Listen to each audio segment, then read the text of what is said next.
Temos um campeonato, senhores. Tropeço do Botafogo, vitória do Palmeiras, Fortaleza também venceu na rodada, dentre outros resultados. E ali na zona de rebaixamento, o Corinthians praticamente vai dando um bico aí, né? Vamos falar um pouquinho sobre a rodada, sobre alguns jogos importantes desta 33ª rodada do Campeonato Brasileiro. Antes, eu sou o Nicolas Alves, seja bem-vindo, seja bem-vinda, se inscreve no canal se ainda não for inscrito, ative o sininho para não perder nenhuma notificação. Se você gostar do conteúdo, deixa o like, ajuda bastante aqui o canal, beleza? Ajuda muito o canal, ajuda muito para que o YouTube recomende o vídeo para outras pessoas, beleza? Vamos falar um pouquinho dessa 33ª rodada que teve tropeço do Botafogo, o Palmeiras venceu. Vamos começar pelo jogo do Palmeiras, que aconteceu na última sexta-feira, venceu o Grêmio por 1-0. Rapaz, venceu por 1-0, mas assim, principalmente pelo segundo tempo, podia ser uns 4-5. Se não fosse o goleiro Marquezin, o Grêmio tinha saído lá do Allianz Parque com a sacola cheia. Tinha voltado com a bagagem lotada de gols lá para Porto Alegre. Impressionante. A equipe do Grêmio, do professor Renato Portaluppi, Renato Gaúcho, né? O Palmeiras no primeiro tempo teve uma dificuldade ali e tal. O time do Grêmio entrou em campo claramente para se defender. Um time bem covarde, digamos assim, dentro de campo. Se defendeu o tempo inteiro. Ficou ali sem produzir grandes coisas ofensivamente. E esse estilo não é o estilo do Renato, né? A gente sabe que não é o estilo do Renato Gaúcho. O Renato Gaúcho, ele sempre jogou, pelo menos nos áureos tempos do time do Grêmio, vencedor de Libertadores, Copa do Brasil, entre outras coisas ali. O time do Grêmio jogava pra frente, corria riscos. E no jogo de sexta-feira, o que o Grêmio fez foi não correr riscos. Foi tentar não correr riscos, né? No primeiro tempo, principalmente, ficou muito evidente. Ainda teve chance do time do Palmeiras, teve bola na trave do Felipe Anderson, teve algumas chances ali, mas primeiro tempo foi razoável. Teve gol anulado do Maurício, no time do Palmeiras ali, o gol saiu, foi anulado ali aos 34 minutos do primeiro tempo. No segundo tempo foi um massacre. No segundo tempo, o time do Palmeiras aplicou uma blitz pra cima do Grêmio e a bola até os 28 minutos do segundo tempo não entrava de jeito nenhum. Teve chance com o Estevão, teve chance com o Maurício, teve chance com o time do Palmeiras praticamente todo. Uma porção de chutes. Só pra você ter uma ideia, chutes do Palmeiras, quase 30, né? Acho que, se eu não me engano, mais de 30. Agora eu não lembro aqui o número exato, mas foi mais de 30. Mais de 30. Mais de 15 chutes do Palmeiras no gol. Quer dizer, foi uma pedrada de blitz ali. E o Palmeiras conseguiu fazer um gol aos 28 minutos do segundo tempo com o Estevão, num chute do Dudu, o goleiro Marquezin espalma, e aí o Estevão, no rebote, faz o gol. Depois o Palmeiras ainda teve chance de ampliar o placar, o goleiro fez mais defesas ainda. Cara, foi uma noite lá no Allianz Parque que poucas vezes se viu. Claro que o Grêmio, depois que tomou 1-0, aí já pro final do jogo, tentou sair um pouco mais, ter a bola ali perto do campo de ataque, mas nada demais. Não criou nada, não criou grandes chances, jogou umas bolas na área ali, mas sem grandes chances e tal. O time do Grêmio muito abaixo, muito abaixo. Tá com 39 pontos. A chance de cair ainda é pequena, mas assim, não é bom vacilar, né? Não é bom vacilar. O Grêmio precisa vencer os próximos jogos que tem agora. O time do Palmeiras se mantém vivo na briga pela liderança do campeonato, na briga pelo título do campeonato. Muita gente já tinha achado que já tinha ido a parada, tinha sido resolvida, principalmente depois da derrota do Palmeiras contra o Corinthians e da vitória do Botafogo em cima do Vasco na última rodada por 3-0. Mas não tá tão resolvida assim. Tá bem encaminhada, talvez, mas resolvida acho que não tá, não. Eu nem sei se tá tão bem encaminhada assim, porque o Botafogo, por falar nisso, tropeçou nesse último sábado diante do Cuiabá, né? O Botafogo tropeçou dentro do Newton Santos, um jogo que muita gente dava a vitória do Botafogo como certa. Inclusive eu achava que o Botafogo dificilmente perdia o jogo pro Cuiabá. O time do Cuiabá segurou o Botafogo, mas também foi uma pressão incrível, uma blitz do Botafogo. O Botafogo criou várias oportunidades, mas a pontaria não estava afiada. O Botafogo perdeu uma porrada de gol. Teve bola na trave do Marlon Freitas no primeiro tempo. Teve uma porção de chances, mas para destacar algumas aqui, teve uma do Júnior Santos no segundo tempo, praticamente sem goleiro, que ele acabou perdendo. O time do Botafogo criou, mas não fez. o Botafogo não enfiou a faca no Cuiabá como deveria, né? Como a gente diz aí na gíria do futebol. Não matou o seu adversário. E aí ficou no 0-0. O Cuiabá não ofereceu nenhum grande perigo assim durante o jogo. O Cuiabá praticamente já tá entregue ao rebaixamento. Mas o Botafogo perdeu a chance aí de abrir 6 pontos de novo. Tem 4 pontos de diferença, claro que ainda só depende do Botafogo. O Botafogo tem o título brasileiro ainda na mão dele, só depende do Botafogo. Aí o torcedor do Botafogo que tá assistindo o vídeo agora tá pensando assim, o problema é esse, cara, o problema é depender só do Botafogo. Porque é complicado, tem o trauma. Quando acabou o jogo lá, a torcida do Botafogo, não toda a torcida, mas parte dos torcedores vaiaram. O que eu acho isso uma aberração. Bom, mas o Botafogo teve um monte de chance e não fez o gol e tal. Só que, irmão, você vaiar o time num momento como esse, eu acho uma tremenda burrice. Mas tudo bem, eu acho burrice. Eu acho que agora o Botafogo precisa de apoio.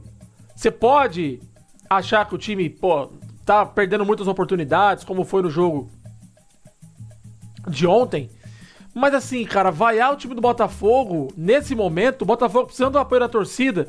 É lógico, não foi todo o torcedor. Eu tava até olhando o pessoal que tava no estádio, tweetou. Depois das vaias ali, parte dos torcedores que estavam na arquibancada começou a aplaudir e puxar cantos de incentivo e tal. Acho que não é o momento de vaiar agora. Não é momento. O torcedor do Botafogo precisa entender que o Botafogo precisa desse torcedor. Justamente para dar aquele apoio, para não transferir mais pressão para dentro de campo, porque esses jogadores já estão pressionados. Eu sei que o torcedor tá aflito, tá apreensivo, tá puto, porque, não ganhou do Cuiabá, um jogo de 3 pontos, o Botafogo não conseguiu ganhar. Um jogo com 3 pontos praticamente certo, né? Só que o futebol é assim. O Botafogo tropeçou, é normal num campeonato como esse, mas na próxima rodada o Botafogo já tem o Atlético Mineiro aí na Arena MRV.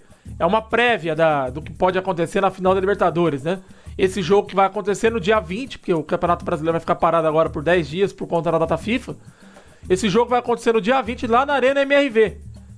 E é jogo importante pro Botafogo precisar pontuar no Campeonato Brasileiro. O Botafogo tem que pontuar se quiser ser campeão. Tá que a gente não sabe como que o Atlético Mineiro vai estar, se vai poupar jogador, eu acho que não. Sinceramente, eu acho que não. Não acredito que o Atlético vai poupar jogador. E o Botafogo, idem, né? Nem tem por que poupar, até porque a final da Libertadores é só no dia 30, ou seja, 10 dias depois desse jogo. Então o Botafogo precisa do seu apoio, torcedor. Não vai agora, apoia. Até o final do campeonato, apoia.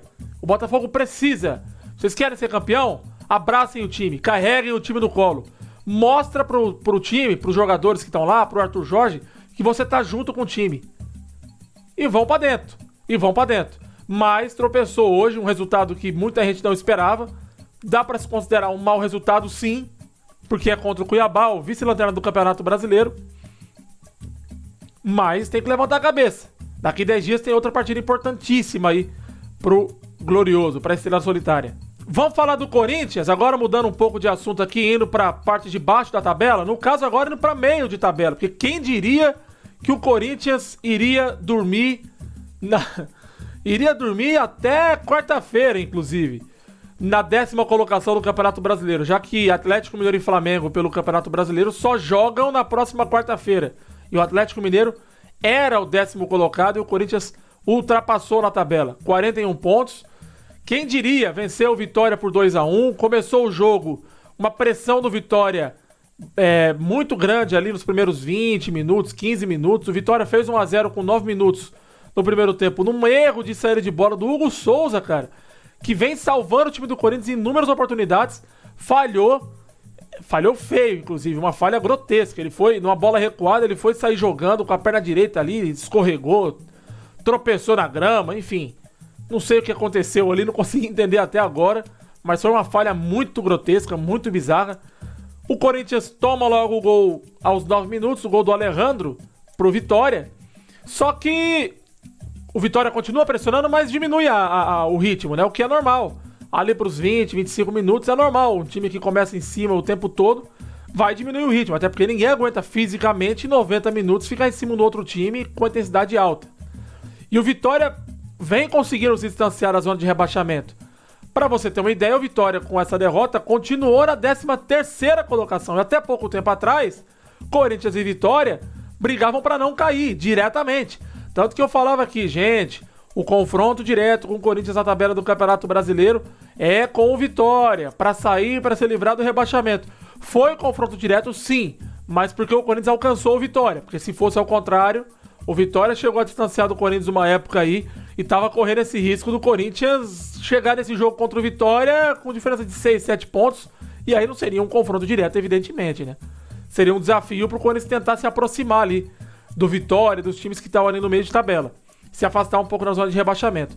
O Yuri Alberto fez gol com o passe do Memphis Depay ali no meio pro final do primeiro tempo. No final do primeiro tempo ainda o Yuri Alberto teve uma chance numa sobra, quase fez o segundo gol, numa batida do Depay também que o goleiro defendeu. E na sobra o Yuri Alberto também bateu, o goleiro pegou. Só corrigindo aqui, pessoal, o primeiro gol do Corinthians foi participação do trio, né? Yuri Alberto fez o gol, mas participação de Depay, de Garro. E que meia o Corinthians contratou, gente. Que meia. Não vinha bem algumas outras partidas aí, mas contra o Palmeiras fez uma excelente partida. Ontem, de novo, jogou muito bem. Então, quer dizer, foi um jogo muito disputado entre Corinthians e Vitória ali, mas com a diferença no meio-campo e no ataque. O trio ofensivo do Corinthians vem salvando o time do Corinthians do rebaixamento. No segundo tempo, o Vitória começou com a mesma pressão do primeiro tempo, mas não surtiu efeito. O Corinthians conseguiu segurar a pressão ali, e ali no meados do segundo tempo, ali por volta dos 20 minutos e tal, uma bola enfiada do Garro pro Depay. O Depay praticamente de primeira, um golaço do Depay, faz o segundo gol. O primeiro gol do Depay com bola rolando, né? O primeiro gol do Memphis Depay com bola rolando no time do Corinthians. Já tinha feito gol de falta, de pênalti e tal, mas bola rolando. Foi a primeira vez na tarde deste último sábado, na tarde de ontem lá no Manuel Barradas, o Barradão. Corinthians chega à 10ª colocação, 41 pontos. Se distancia aí da zona de rebaixamento ainda mais. Eu acho assim, até eu tive aqui alguns comentários aqui no canal. O Giovanni Ferreira, se eu não me engano, até ele comentou ali num dos vídeos aqui do canal que o Corinthians praticamente havia se livrado do rebaixamento, né? O time do Corinthians, eu não acho que se livrou 100% do rebaixamento, não. Agora, se o Corinthians vence o Cruzeiro daqui a 10 dias no Campeonato Brasileiro, o jogo é em Itaquera, o Cruzeiro certamente vai estar com o time reserva, porque vai ser 3 dias antes da final da Sul-Americana. Se o Corinthians vence o Cruzeiro, vai a 44 pontos. Aí eu diria pra você que praticamente não cai mais. Mas precisa pontuar. O Santos, faltando praticamente ali 5 rodadas para acabar o campeonato do ano passado, só pra citar como exemplo, também chegou aos 41 pontos e caiu. O Santos também chegou aos 40 pontos, 41 pontos, se eu não me engano, e acabou caindo porque nos últimos 4 jogos do campeonato o Santos não pontuou. Na verdade, o Santos pontuou na 25ª rodada e nos últimos 3 jogos, teve uma data FIFA no meio e tudo, nos últimos 3 jogos, naba, né? O Santos levou naba. Fluminense 3-0 em plena Vila Belmiro, depois perdeu para o Atlético Paranaense também por 3-0 lá em Curitiba e depois perdeu para o Fortaleza 2-1. E com o Vasco ganhando o jogo dele e tal, lá em São Januário, o Santos acabou caindo para a Série B. Então, ainda é preciso ter cautela. O Corinthians precisa levar muito a sério esse jogo contra o Cruzeiro. Ah, Nicolas, mas tem chance aí de Sul-Americana, pode até pegar uma Libertadores se esse G6 virar G9, que ainda pode acontecer, né? Agora, vamos ter calma. Se livrando do rebaixamento, aí vamos pensar em voos mais altos no Campeonato Brasileiro. Mas primeiro, se livra 100% do rebaixamento. Se livra. Tá muito próximo disso acontecer. Eu diria pra você que hoje depende muito do Corinthians pro Corinthians se manter na Série A. A situação tá muito mais tranquila. A pressão diminuiu muito. Inclusive no jogo de ontem você viu um time jogando muito mais leve, muito mais tranquilo. Tomou 1-0, não se desesperou. Foi pra virar o jogo, conseguiu virar o jogo. E mais uma vez o trio de ataque do Corinthians fazendo a diferença, né? Rodrigo Garro, o argentino, Memphis Depay e Yuri Alberto numa excelente fase. Impressionante. Corinthians com 7 pontos praticamente da zona de rebaixamento, já que o Atlético Paranaense perdeu para o São Paulo, o Bragantino também empatou com o Atlético Goianiense, lá em Goiânia. O Bragantino tem 35 pontos, né, se eu não me engano. Olha, olho no Bragantino, hein, gente? Olho no Bragantino, hein, gente? Meu Deus, quem diria que esse time ia brigar pra não cair no final do ano? Vamos ver, vamos acompanhar. Vamos ver se o Bragantino se salva ainda, mas a chance de cair é grande. Pelo jeito, tá lá entre ele e o Atlético Paranaense e o Juventude. O Juventude ganhou do Bahia lá por 2-1 e também deu um passo importante para escapar.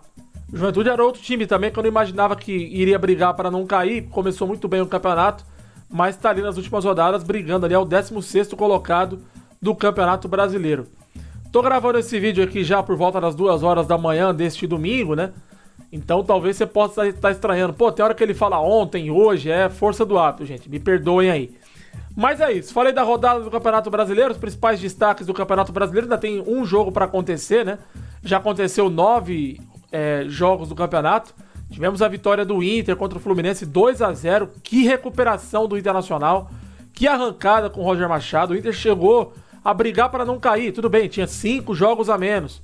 Chegou a brigar para não cair. Muita gente tinha medo que o Internacional fosse rebaixado para a Série B desse ano. Para a Série B do ano que vem, melhor dizendo, né? E não aconteceu isso. Muito pelo contrário. O Inter hoje tem 59 pontos. Tá ali na 4ª colocação, atrás do Fortaleza. 3 pontos atrás. Ou melhor, 4 pontos atrás do Fortaleza, né? O Fortaleza tem 63 pontos. Então, que fase do Internacional. Que fase do Colorado. O Vasco vem numa decrescente aí, né? Vem de várias derrotas, vem de alguns resultados ruins nas últimas rodadas. Teve derrota pro Botafogo, aí perdeu ontem pro Fortaleza 3-0, lá em Fortaleza. Fortaleza não tomou conhecimento do Vasco da Gama, venceu por 3-0. Fortaleza também tá com 63 pontos no campeonato. Vai estar na Libertadores do ano que vem, sem dúvida nenhuma. Não acredito que o Fortaleza saia da Libertadores, fique fora da Libertadores. A situação é muito confortável para o Fortaleza para a Libertadores. Em questão de título, tá 5 pontos ali do Botafogo, né? Tá 5 pontos do Botafogo. Tá com 63 pontos, o Botafogo tem 68. Ah, Nicolas, dá? Eu acho que não. Eu acho que tem mais possibilidades o Palmeiras, que também não são muito grandes, mas ainda existe. Mas, por que não? Por que não? É continuar fazendo a parte deles. Se os dois da frente tropeçarem, porque o torcedor do Leão não pode acreditar nisso. Gostou do conteúdo? Então, ó, se inscreve no canal se não for inscrito, ative o sininho para não perder nenhuma notificação e deixa o like aí, vai. Ajuda a gente.